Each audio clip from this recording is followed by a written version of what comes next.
Hi. Oh, We got a recording. Got to get that recording going. Hey, everyone. This is Dr. Pam Denton, and I am here with two amazing leadership coaches, and we're just going to have this incredible, influential woman conversation. We've got Rebekah Zimmerman and Kelly Shaw. Right. Rebekah and Kelly. Yeah.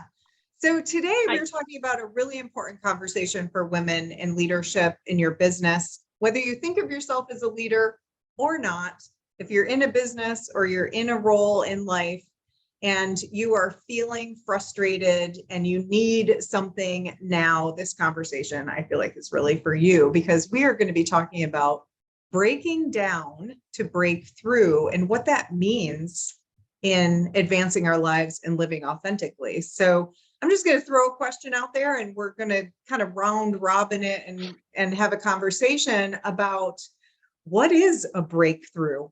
Let's start there with what's a breakthrough and what does that mean? Sure. So, a breakthrough is, first of all, it comes from like intentional applied pressure. And the breakthrough is it's recognizing a pattern and then intentionally choosing to interrupt it to then create a new result. And it's like a conscious thing along the way versus kind of just like by happenstance, it happens. And I don't know, Kelly, if you have anything kind of to add there. I agree. You're like, no, I don't. I'm good. I like your explanation. Yeah. And so, the way I like to think of it is we all have core fears, not core fears of like scared of falling or spiders or, lions or whatever, but fears about who we are, who we are not, like fear of being an imposter, of like not being good enough, or fear of looking selfish or arrogant, or fear of looking materialistic, or fear of being judged. And so there's like this core fear that we all have. It's kind of like in the center. That's like kind of thinking about a visual diagram. And so then just outside of this fear, there's something that we have all done in our lives to learn how to protect our fear. And we automatically do that. And so we call that our survival mechanism. So the survival mechanism kind of envelopes over the fear to protect it, to make sure that the fear doesn't ever become reality. And the survival mechanism is also there to ensure that we also don't look like we're afraid. So it's kind of like this stoicism, the putting on that smile, making sure we don't look scared, making sure fear is not coming to reality. And these are like automatic things that we do.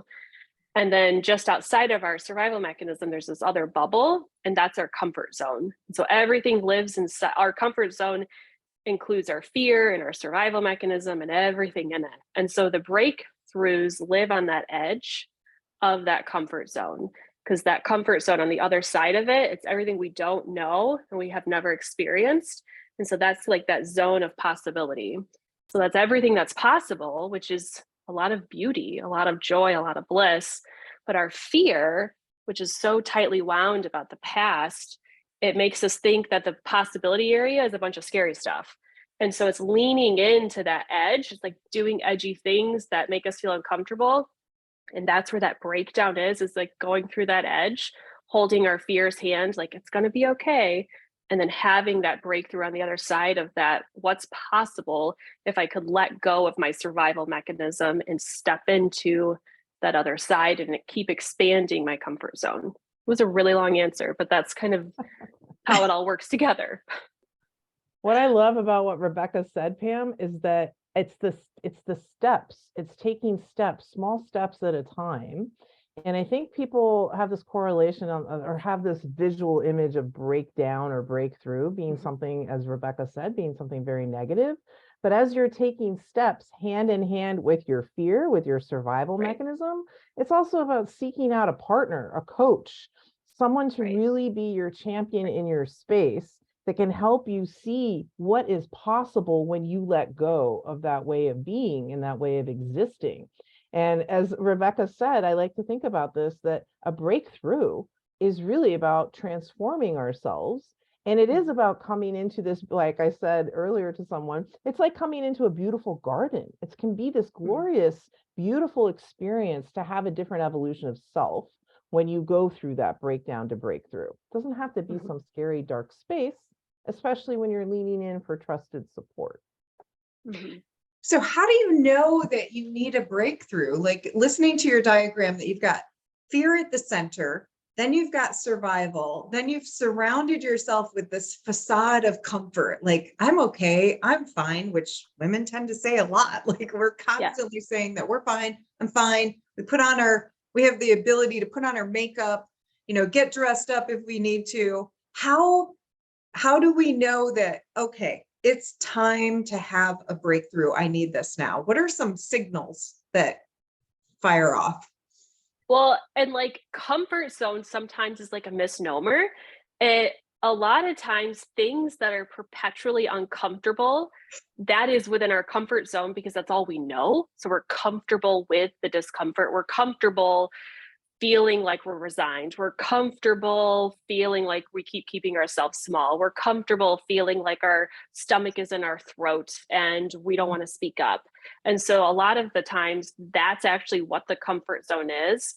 And speaking up for ourselves in a scary moment, and then learning that once we speak up for ourselves, like beauty happens, like that would be the breakthrough. And so that's kind of that would be my example of learning when I needed the breakthrough, because I was so tired of being tired all the time. I was so tired of being exhausted. I was so tired of being angry and resentful and just being like a victim. I mean, I didn't have the language back then, but now I have the language now. I was really being in victimhood versus being at cause and being responsible. And taking action. Yeah. Right. I think Like leaning into that edge. Right. Yeah. And I think, Pam, also because of the beautiful work that you do, Pam, I think that, when you have body breakdowns, like when your body is talking to you, but you're overriding it, you're not listening. When you're having, even things that happen, speaking from personal experience, my knee starts activating or my neck starts creaking too much, or I have weird things happening with my feet, and it's pointing to my body's trying to signal to me that I'm in a state that is not optimal. And so it's like, where do you tune into those signs? Like Rebekah said, if you're operating in this place where you're exhausted, you're not finding joy, you feel depleted, your body's talking to you in different ways, like those are all signals and signs that there's an opportunity to look at a situation or yourself in life from a very different lens. Yeah, I know kind of past entrepreneurship or like an attorney land, my past lives, as I call them. I always felt like I had an iron and a fire. And the phrase I would use a lot is I have too many irons and too many different fires. And so in that place, like there was so much opportunity for me because I felt choiceless. And so that's another cue for me that if I feel choiceless, then there's so much more possibility for me, which would be great. Yeah, I do too. What's outside of, as I was listening to you with the choicelessness, and I was thinking about what's outside of that edge. So you're saying beauty, joy, but if I'm depleted and I don't have energy, I almost can't even access that could be a reality. Like I'm angry. You're telling me to break through and I'm like, no. Like, how do we get to that edge? I think, first it's willingness. That's, it's willingness to want something different. I know a lot of people in my life, like they don't really want anything different. And so I think those types of people, they're not going to want to have that breakthrough because they don't really want it.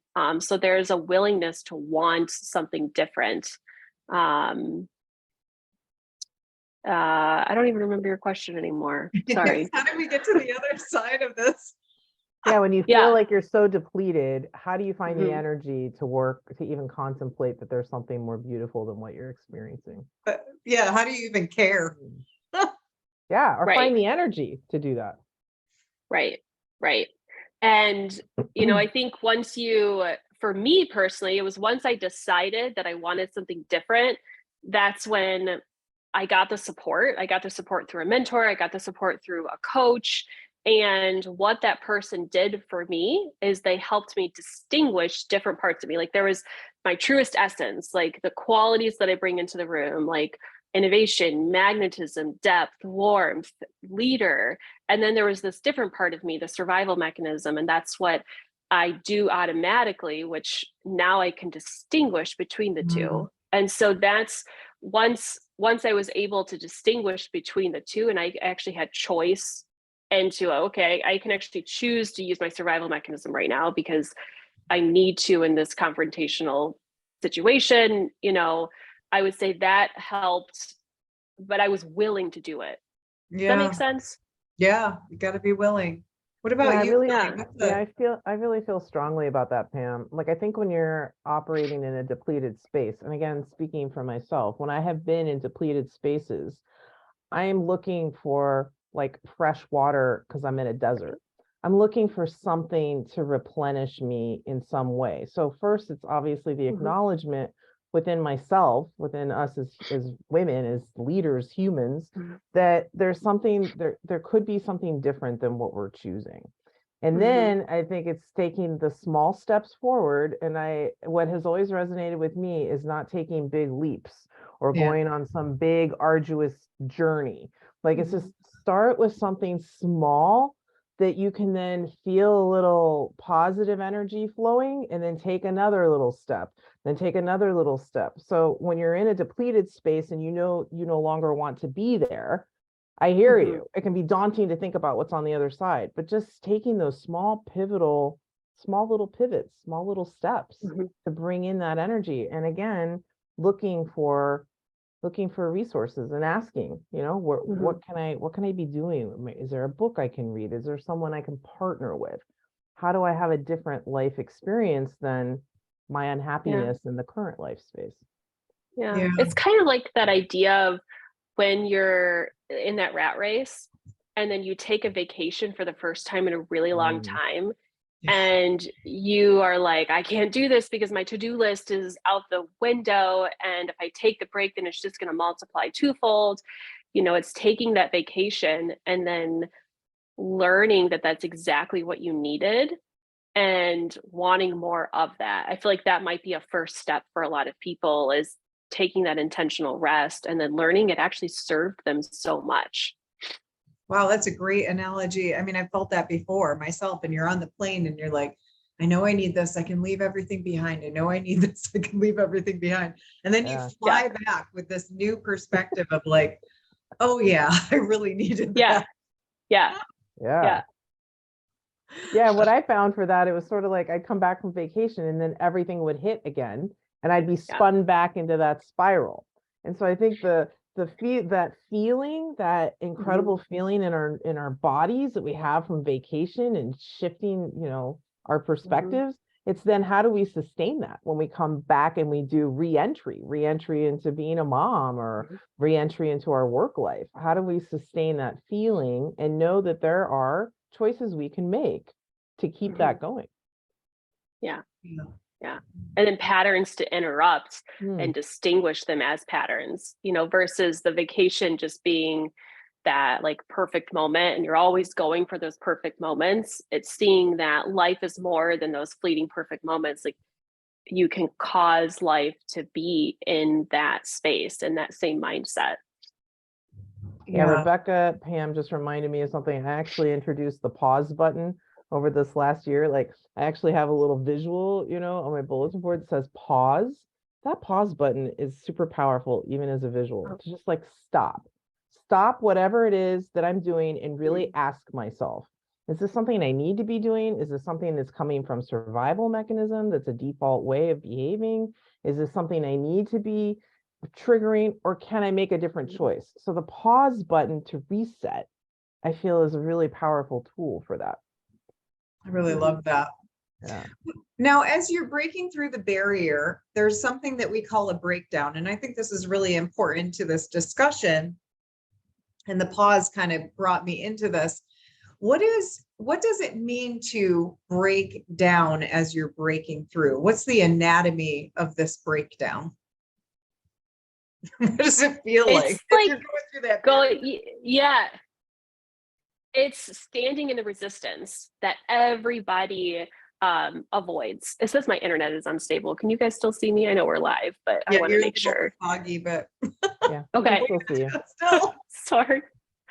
So it's going like the breakdown, especially in, if you have responsibility in life, if you're leading a group of volunteers, if you're leading your family, if you're leading a team or organization, it's rather than kind of beating around that bush that everybody beats around, it's like, oh, there's something weird in the space right now. I don't want to address it because I'm scared of what's going to happen. I'm scared that it's whatever that thing is that everybody's scared of, it's going in and standing in that spot, and it's standing in that resistance. Like that's that breakdown that everybody is avoiding from happening. It's being in that place and holding space for everybody, or holding space for yourself to whatever's possible on that other side that everybody keeps walking around. It's like that bump in the carpet that everybody has kind of just learned to kind of lean left around, and then it's like, well, this is really highly dysfunctional and inefficient. Let's just like fix the bump, so that's kind of, I guess, the answer to your question from my point of view. Yeah, and Pam, for me, what comes up when you ask that is that, of course, it's not comfortable. I mean, I've had, there's a lot of discussion around vulnerability, being vulnerable, finding safety, safe spaces to really be vulnerable, to deliberately pull down that mask, to deliberately shift gears and say, I'm going to come from this different place to face down this fear, like what Rebekah had said. And sometimes you're shaky, and sometimes you cry. And sometimes crying can be such a big wave, because when you build up a persona, an armor, a mask, to take it down and to actually be vulnerable, that again is where I always say the magic happens. Because when you are brave to take down your mask and you are in a safe space, that's where you can actually then take that deep breath. Like, okay, and I think of it as shedding too. Like Rebekah and I've often used these words, shedding, like you're letting go of, like, you're putting the bags down, you're putting some of the layers down. So it actually, you come out when you're in the middle of a breakdown, while it's not comfortable, it's because you're lugging all these heavy suitcases around. Then you decide you're going to put them down, and then you feel lighter, and you feel like you can breathe differently. So that's sort of how I would describe the breakdown.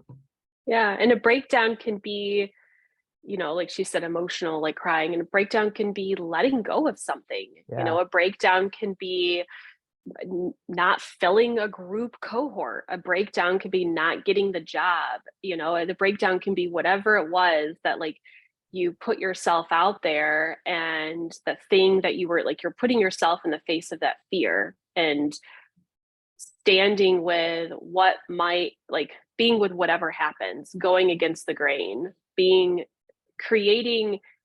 avoiding the frictionless experience, because the frictionless experience is like stepping around or stepping over something. And when you're intentionally creating friction, it's because, like, you're taking your mask off, and you're helping, and you're showing people it's okay to take your mask off, and like you're role modeling for others to take their mask off.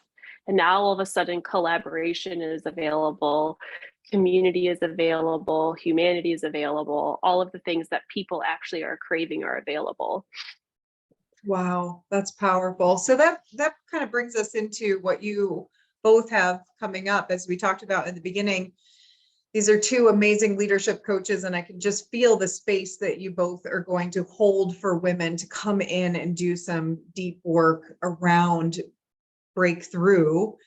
In that process, you'll also be held while you're going through your breakdown to get to that other side. And it could be anything. Yeah. Like Rebekah and Kelly were saying, a breakdown could be a feeling exhilaration, or it could be tears. It could be, all right, my mask is off, I can take a deep breath, or you may need to go through some more tears. And having community during that process is so important, especially for women, especially if you're saying, no, I don't need community. That's usually the resistance. Yes.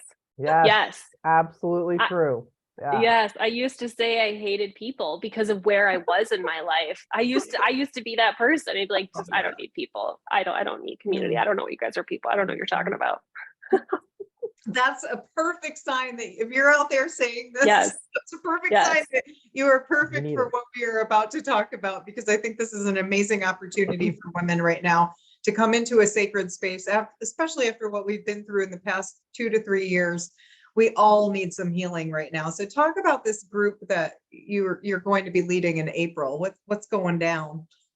Yeah, so we're calling it the Trailblazing Women Mastermind, breaking through to new horizons, like HER horizons. And the idea is like it's for trailblazing women. So you don't have to have a title in order to be a leader. You don't have to have a title in order to be that trailblazing type of person, but it's breaking through to that new possibility, kind of we were just talking about. Kelly, I don't know if you want to share more on that. I feel like I'm talking so much and I apologize. No, you're not. Absolutely not. No, it's exactly what you said, Rebecca. And it's creating a safe space. It's a container. It's a safe place to land. And for like what you said, Pam, for anybody who's afraid of community, it's the biggest source of liberation and freedom and evolution. And so really this entire group coaching that we'll be doing together is bringing together women from all facets of wherever you are in life, and you're seeking something to be different with your journey. It could be about what we've been talking about, owning your voice. It could be about something in a leadership role. It could not be. It could be about your role as in your relationships. But it's really a space to come to seek community, safety, conversations that are really vulnerable and wide and open, and to really create a space of joy, to bring more joy. I think to your point, Pam, coming out of the pandemic, the connectedness, coming into a state of collaboration and connection and feeling some uplift, that's what Rebecca and I really intentionally seek to pull together into community. Yeah. And it's kind of like finding you again, because with everything that everybody's been going through for the past couple of years, it's like the armor keeps getting piled on and that veneer smile keeps getting more placated. And so it's showing up as you and relearning that like you're a lovable person, you actually do belong, and who you are is amazing. And you can bring who you are into your workplace. You can bring more of who you are into community, and you can step into your own power in your own unique way and bring more of like your truest qualities. And through that, that's where like real life examples that like people are experiencing, if you're the CEO of your company, or if you're starting your own gig, or if you're a mom creating a homeschooling co-op, we all have our own individualized issues, but they're all so similar because they all come back down to that fear of, well, crap, if I say this to that person, then this is all the trickle effect that's going to happen. And then building a community of supporting each other to get to expand that comfort zone and have the breakthroughs of, hey, I actually can still say that to this person, and I can still be that person that I want to be. It's like, it's not the either or, it's seeing that there's so many more choices. I think that's what I was seeking in community, that I'm seeking to provide for others is like kind of that perspective approach. Absolutely. How do you, I was thinking the community, how do I phrase this question? I love it. Showing up as your true, authentic, wounded self needs a safe space. Talk about the safe space that you're building for women. If you have, like, if women are out there and you're listening to this and you're like, yes, this is me. And then that fear creeps in of like, how am I going to expose myself this way? Is there anything that you can say to that? Like, we call it showing up as you are, camera on, camera off in my work, but camera on probably in this situation. However, like if you're really in the muck, what will this group provide for women? Did I phrase that word right? Oh, it was great. Okay. It was great. Kelly, you go first. Well, no, thanks, Rebecca. I love that little pass over to me. Great example. Putting you on the spot. Well, I think one of the most important things is leading with the factual information that this is a highly confidential space. As coaches, we're held to very high ethical standards around confidentiality. And from my personal experience, knowing that it is an ethical practice, part of the International Coach Federation and certifying coaches, is ensuring that there is a well-stated ethical rule that we have to follow as coaches to create that confidential, safe space. What I will say about that is, knowing that when I came into these spaces and I had my masks on and was very much on guard, when I started recognizing that this really was a very ethical, standard, upheld, confidential space, intellectually, it allowed me the freedom to even explore what mask I was willing to lay down, knowing that the information that would be shared would not be leaving the group and would not be talked about, and that we all made the same commitment to each other, that it would not be something discussed outside of that group. And I think that that's where trust happens. When you can establish a safe space, then you can cultivate trust that then allows the openings of being vulnerable and taking off all those different apparatuses we put on ourselves. That's what came up for me, Rebekah. What about you? I echo your answer.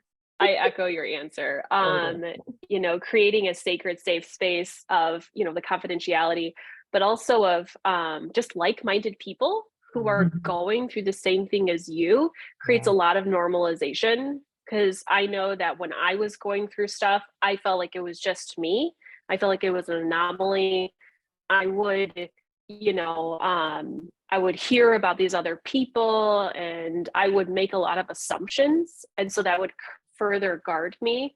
So the sacred safe space encourages to talk about your assumptions, and then to learn that all they are is interpretations, and then you can actually have more choice. And as Kelly said, go off of fact, go off of what you know, step into asking more questions. And with the people who seem contentious in your life that you're scared of saying the thing to, maybe you have an employee that seems really disgruntled, or maybe there's some contentious in your marriage, and you go to this group and you have a real thing that you're sharing, and then you're being normalized. And then when you're normalized, you have more, I don't want to say confidence or motivation, but there's something there that's motivating you to go do that bold thing and have that bold conversation because of the vulnerability that's shared in the group. And then when you have that bold conversation, which might be called the breakdown to the breakthrough, that's where the beauty happens, is it's having that community to build the courage up because of the normalization, because of the safe space.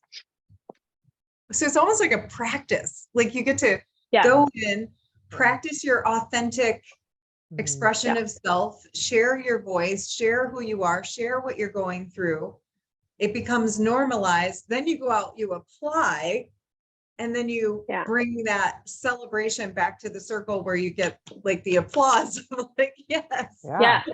Absolutely. The Trailblazers.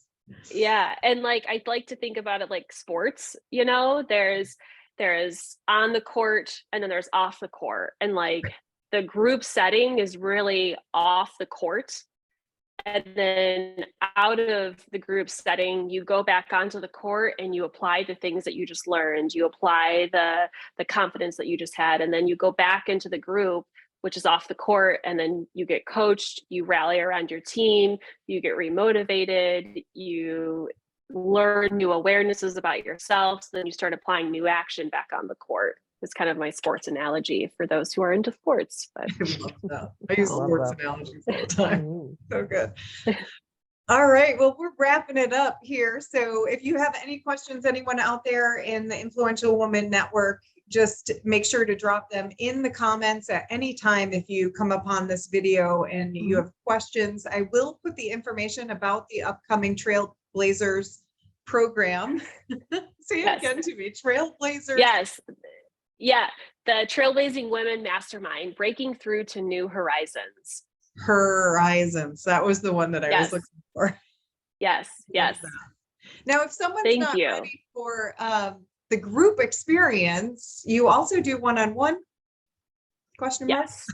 Yes. We both do. Yes.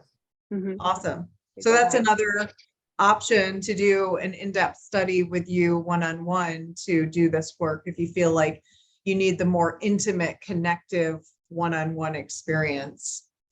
Yeah. And just like even hopping on for a connection call or a discovery call, you know, with either of us. And I can put, depending on how this is shared afterwards, I can drop in a comment, like an opportunity for a connection call or something like that. That would be great. Yeah. Just we going backwards. Also, I didn't talk much about your websites. We can also put the links to your website in here so that they can gather more information on the two of you and follow you on social media and things like that. Yeah, I can absolutely do that. Any closing thoughts, Kelly and Rebekah? I'm just really excited for our group to start in April. I think it's going to be a lot of fun. I just look forward to seeing these women start at month 1 and where they are at month 4, just from being a part of a community and just seeing like kind of the transformation that they go through of just feeling normalized and taking action from new awarenesses. I'm really excited for it. That's awesome. Me too. And the connectedness in the community and working with just incredible women. I'm just really, really excited about that opportunity. And Pam, I just really would like to thank you for this opportunity that you've presented to Rebekah and I. So thank you for all of the amazing work you're doing in the coaching universe as well. Yes. Thank you. Thank you This was so much. wonderful. Yeah. All right. Well, we'll say goodbye to all of our viewers out there. Bye, everyone. I will see you. I'm sure I will be live again with Kelly Brewer soon. So I'll just turn off the live and see you later. See ya. Thank you. All right. Let me turn off the recording.